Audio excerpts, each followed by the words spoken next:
কথা মনোযোগ দিয়ে শোনো। আজকে অপারেশন হয়েছে না? আমরা তো সকালে অপারেশন করছি, দুপুরের মধ্যে শেষ, এখন 5:30 ছাড়তেছি। তো বিষয়বস্তু হচ্ছে এটা যে কিছু নিয়ম নীতি তো অবশ্যই আছে, আর প্রতিটা অপারেশনেই কিছু সুরক্ষা বিষয় থাকে এবং একটু নিয়ম মাইনে চলতে হয়। আমাদের প্রথম যে নিয়মটা হচ্ছে যে আমাদের এই অংশগুলো ফোলা আছে, অনেক ফোলা, একদম ফুলে আছে না? এই ফোলাটা আরও বাড়বে, এই গলা পর্যন্ত ফোলা লাগতে পারে। কথা ক্লিয়ার? তো এই ফোলাটা আরও বাড়বে। অধিকাংশ পেশেন্ট হতাশ হয়ে যায় যে কেন বাড়তেছে, বা এই গলার এখানেও একটু ফোলা ফোলা ভাব লাগে, পেটের এখানেও ফোলা ফোলা লাগে। এটা লাগাটা অস্বাভাবিক না, স্বাভাবিক ব্যাপার। এটা আগামী সকালের মধ্যে কমতে শুরু করবে, 1 সপ্তাহের ভিতরে চলে যাবে। তাহলে এই বিষয়টা মাথায় রাখতে হবে যে এই ফোলা নিয়ে ভয় পাওয়া যাবে না, এবং এইখানে টিপাটিপি চাপাচাপি করা যাবে না। কথা ক্লিয়ার? আচ্ছা, বুকে চাপ লাগে এবং টান লাগে এরকম কিছু করা যাবে না।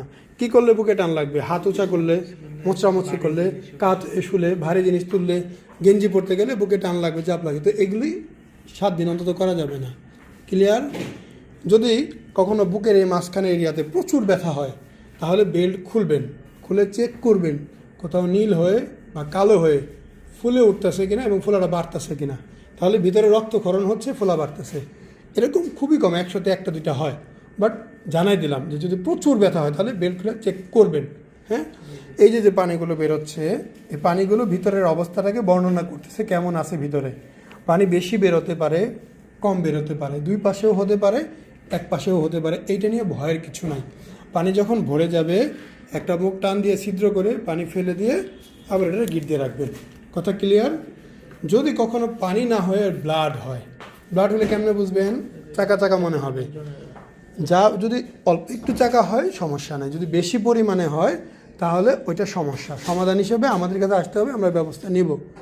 ক্লিয়ার ভাই? তাহলে কি বললাম যে বুকে চাপ দিবেন না, ব্যথা হইলে বেল্ট খুলে চেক করবেন, এখানে রক্ত জমা হলে আমাকে জানাবেন। নর্মালি বেল্টটা, কাপড়ের বেল্ট লুজ হয়ে যাবে, 3-4 ঘন্টা পর পর একটু টেনে নিয়েন। বাসায় লোক থাকলে অথবা হোটেল বয় তো আছেই, ফোন দিলেই চলে আসবে, ঠিক করে দিবে।